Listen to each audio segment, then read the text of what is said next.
Fala pessoal, tudo bem com vocês? Espero que todos estejam bem. Sejam bem-vindos a mais um vídeo. Estamos aqui juntos novamente para ter mais uma discussão sobre valor. Essas discussões sobre valor das ações das empresas que engrandece muito o nosso conhecimento como investidor, né? Isso que nos ajuda bastante a evoluir como investidores, né? E eu tô querendo trazer a cada vídeo assuntos diferentes, coisas novas, né, para que vocês possam estar aprendendo mais sobre esse caminho para alcançar o alto retorno com investimento em ações.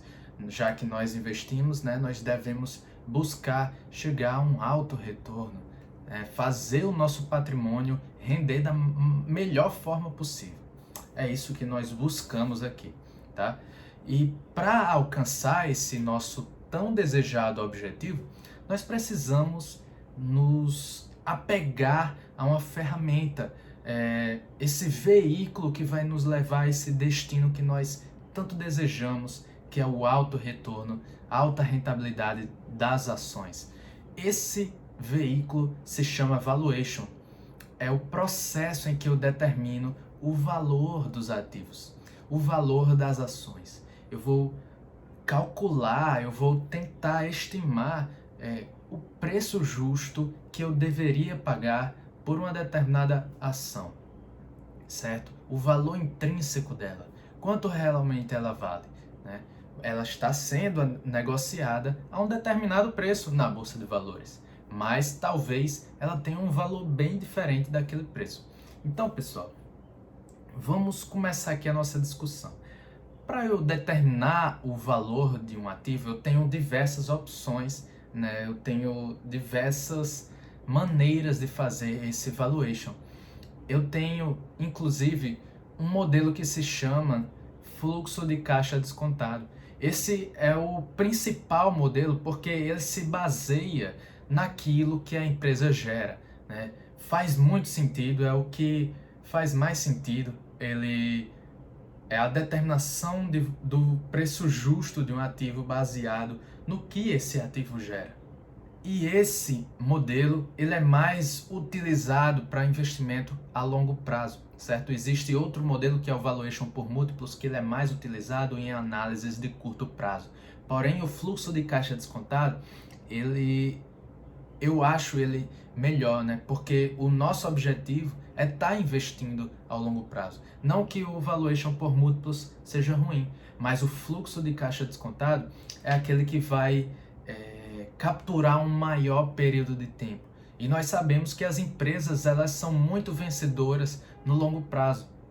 Quanto maior o período de tempo em que nós investimos, mais nós ganhamos, porque nós aplicamos aquele efeito dos juros compostos, que é muito poderoso, né?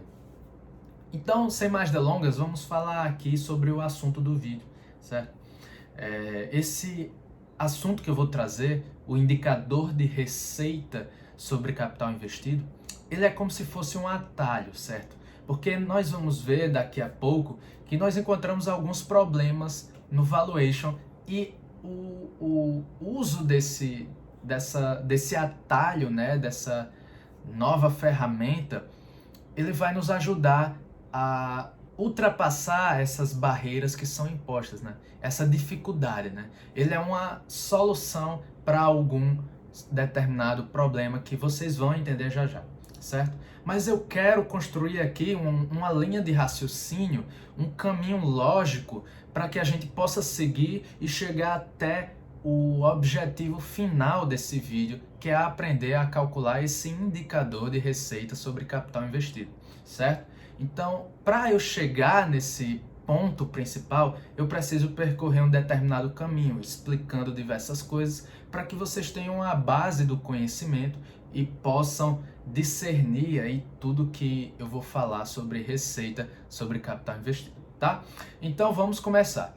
Eu já falei para vocês que existe esse modelo do fluxo de caixa descontado. E esse modelo de fluxo de caixa descontado, ele é baseado no que a empresa gera, nos seus fluxos de caixa que são descontados. Eles passam por um processo de desconto, que é pegar o valor futuro daqueles fluxos de caixa que serão gerados em diversos anos posteriores ao que nós estamos realizando o estudo, né? E esses fluxos de caixa futuros são atualizados para os valores atuais, né? Os valores monetários atuais, certo? Porque o dinheiro ele perde valor com o tempo, certo? Então nós temos que fazer essa adaptação dos fluxos de caixa.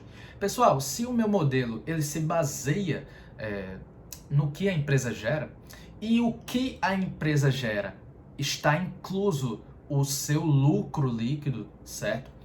No caso de quando nós estamos calculando o valor de mercado do patrimônio líquido, isso vocês não precisam aprender, mas basicamente agora o que vocês devem saber é que o fluxo de caixa descontado, o modelo de valuation, né, ele se baseia no que a empresa gera. Então eu vou determinar o preço justo da ação baseado no que a empresa gera. E o que a empresa gera, lá dentro desse fluxo de caixa que eu vou calcular, tem várias coisas, né? É uma soma, né?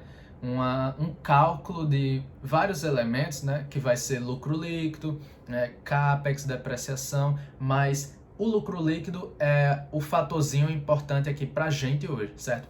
Esse lucro líquido, ele tende a crescer com o tempo, porque as empresas, elas buscam crescer com o tempo, né? Para gerar valor para nós, acionistas minoritários daquela empresa. Elas buscam gerar valor para nós, então elas buscam estar crescendo, porque eu invisto numa empresa para que o meu patrimônio ele se multiplique. E a empresa, ela deve realizar isso, né? Ela deve realizar isso para mim, multiplicar o meu patrimônio. Então ela busca crescer os seus lucros, certo? Show de bola, isso vocês já entenderam, beleza? Se ela tem que crescer, ela busca crescer os seus lucros, e eu estou tentando calcular o preço justo dessa ação, eu tenho que tentar estimar esse crescimento, né? Eu tenho que estimar qual é o crescimento desse lucro que se espera obter, né, daquela empresa. Qual é o lucro que eu espero obter no próximo ano daquela empresa? Eu tenho que tentar estimar. Dentre tantas coisas que eu tenho que estimar, risco, custo de capital, fluxo de caixa, né? De tanta coisa que eu tenho que estimar, uma delas é o crescimento dos lucros, certo? Então eu vou tentar estimar o crescimento dos meus lucros quando eu estiver fazendo valuation. Mas, pessoal, para que eu estime, né, para que eu faça esse cálculo, eu preciso primeiro calcular outra coisa, né?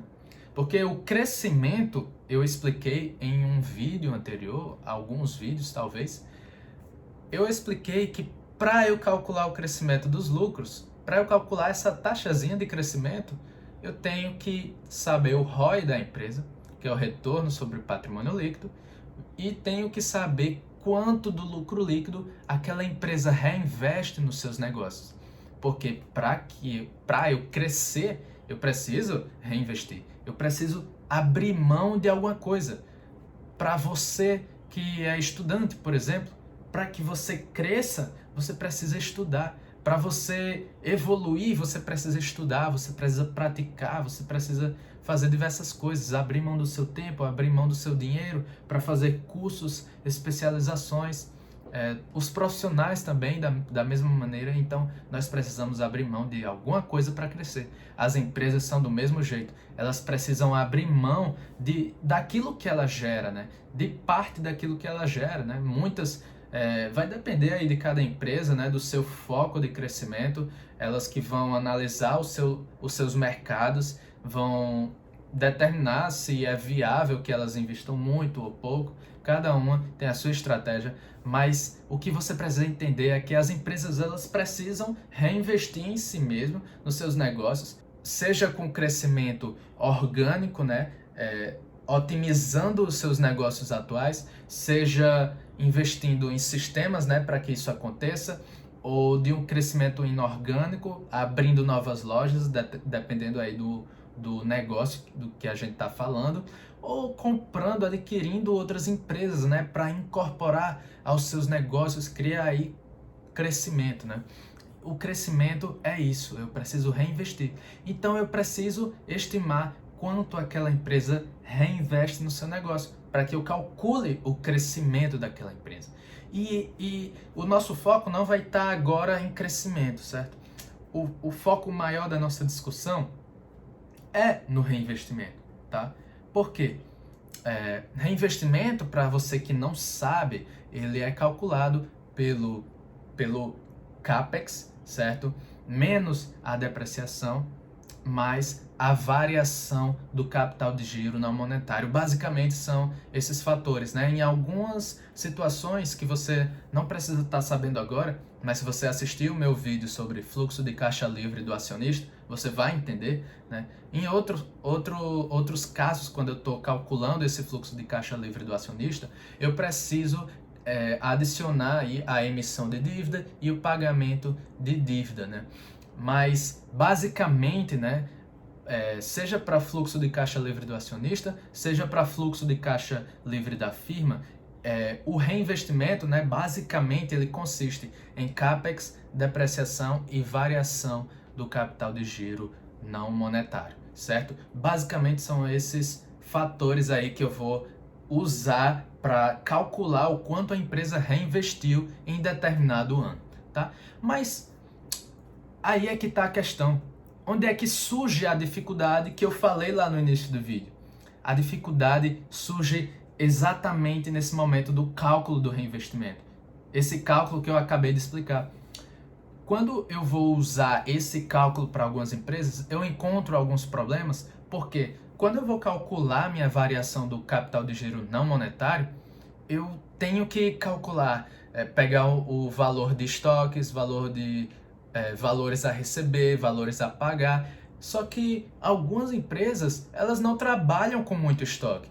Vocês podem até buscar aí empresas como Facebook, talvez Google, não sei, mas geralmente as empresas de tecnologia, Adobe, essas empresas geralmente não têm muito estoque, né? Elas não trabalham muito com isso. O negócio delas é software, programas, né? A Adobe que tem Photoshop, Adobe Premiere, After Effects, que são programas de edição de imagem, de vídeo, de som, né?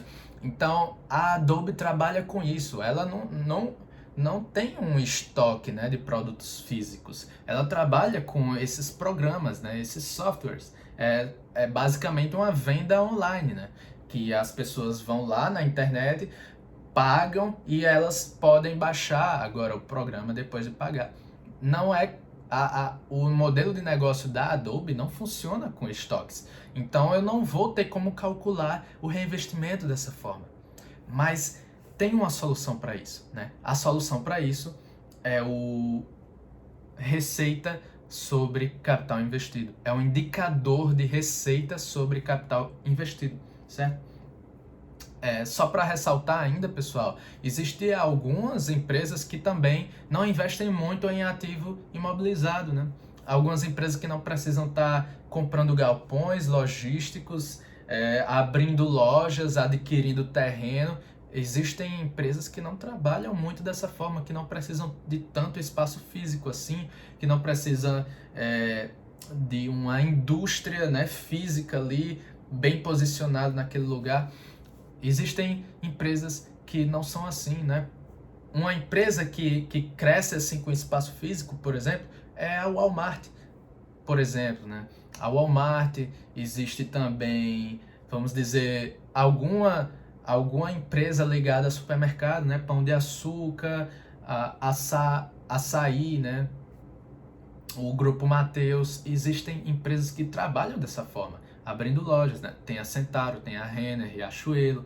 Essas empresas funcionam dessa forma, adquirindo ativo imobilizado, que é o quê? Terreno, lojas, prédios, escritórios, edifícios. Isso é ativo imobilizado, né? São imóveis, né?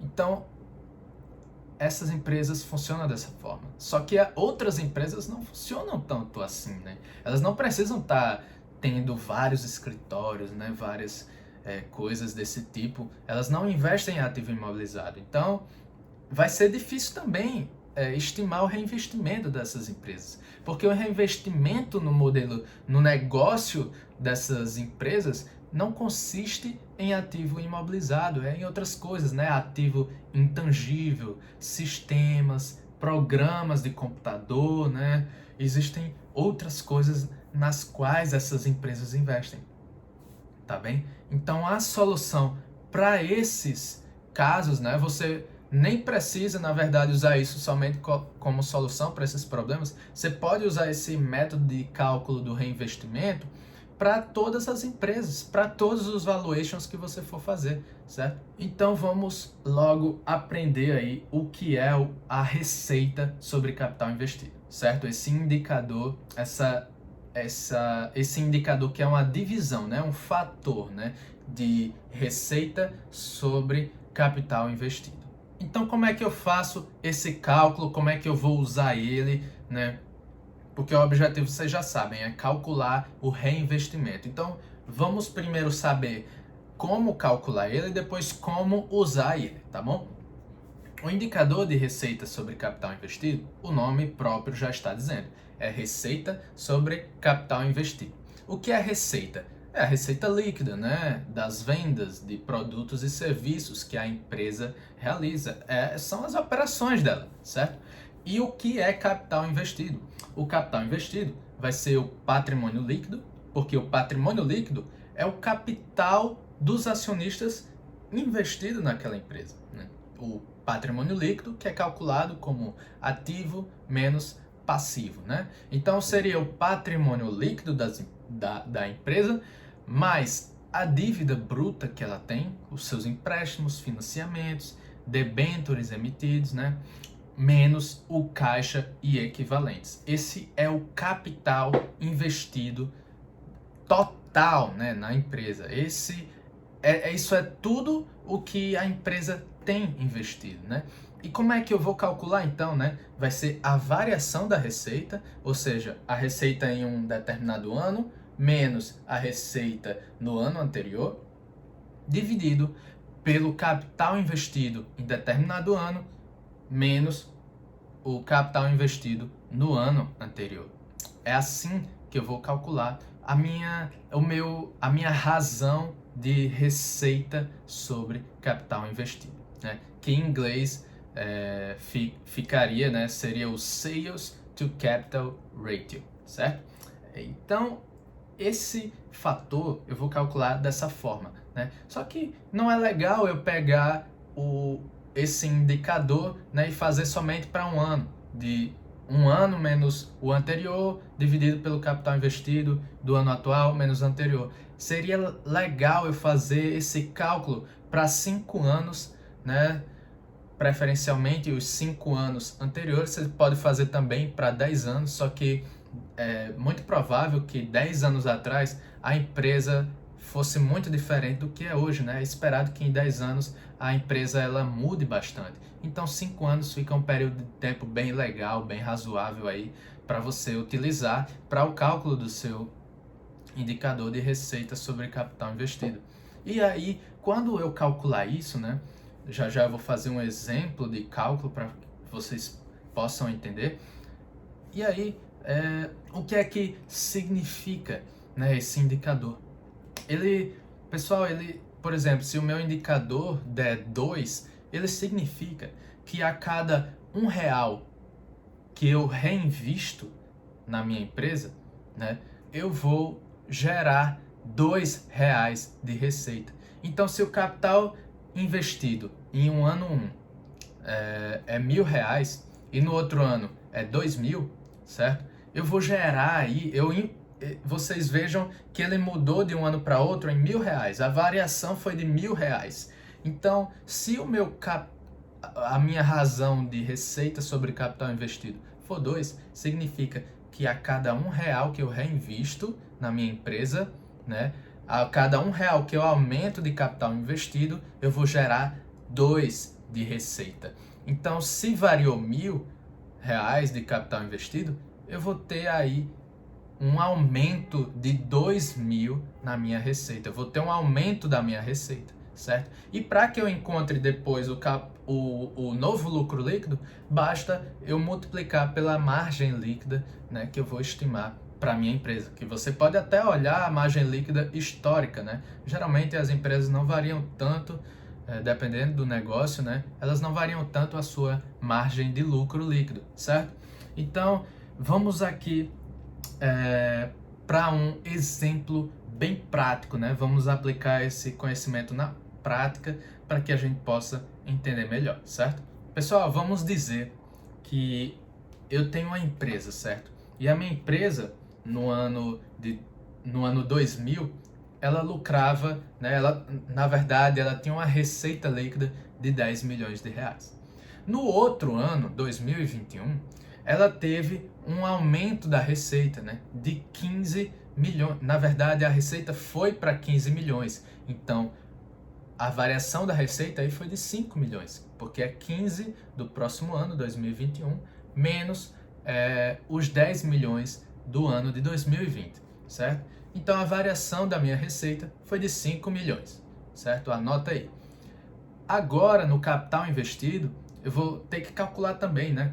Vamos dizer que no ano de 2020, o meu capital investido era de 5 milhões, certo? E no outro ano foi para 7,5 milhões. Então, é muito fácil, muito simples. Para eu calcular isso, né, vai ser 7,5 menos 5, que vai dar 2,5. Agora, para eu calcular o meu indicador de receita sobre patrimônio líquido, eu vou apenas pegar a variação dos dois. A variação da receita que a gente tinha calculado foi de 5 milhões e a variação do capital investido foi de 2,5 milhões. Então, facilmente, simplesmente eu vou calcular e vai dar 2, certo? O meu indicador vai ser 2. Vamos dizer que eu fiz isso para vários anos, não somente para 2020 e 2021. Vamos dizer que eu calculei para os 5 anos anteriores, para eu ter menos erro, né? Porque pode ser que eu pegue um ano atípico dos negócios, né, da economia, e aqueles lucros, aquela receita tenha sido impactado de uma maneira positiva, negativa, mas de uma maneira bem incomum, né, da economia. Vamos considerar aí vários anos e tirar a média, né, para que a gente tenha um resultado fidedigno, né, um resultado mais realístico, livre de erros, né. Então, o meu indicador de receita sobre capital investido vai ser de 2, né, considerando que eu calculei aí durante vários anos. Se agora eu estimar que para o próximo ano a minha receita vai crescer 10%, né? Então ela vai sair de 15 milhões para 16,5 milhões, crescendo aí 10%, né?